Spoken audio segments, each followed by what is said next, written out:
அன்பார்ந்த நேயர்களே, சித்த வைத்திய பிரியர்களே, உங்கள் அனைவருக்கும் முதற்கண் நன்றி வணக்கம்.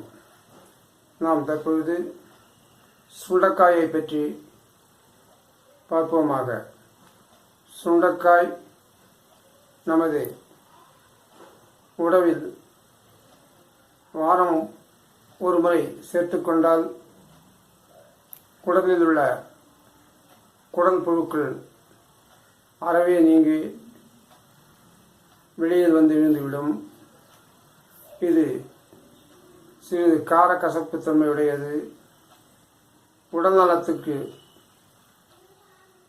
மிகவும் உயர்ந்த ஒரு மூலிகை செடியிலிருந்து கிடைக்கிறது.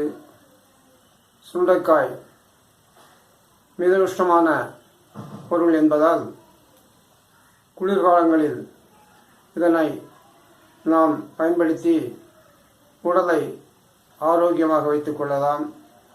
சுண்டைக்காய் குழம்பு வைத்து நாம் சாப்பிட்டால் இந்த குளிர்ஜுரம் போன்ற வியாதிகள் மழை காலங்களில் அண்டாது என்பது நாம் அனுபவித்து பார்த்தால் தெரியும்.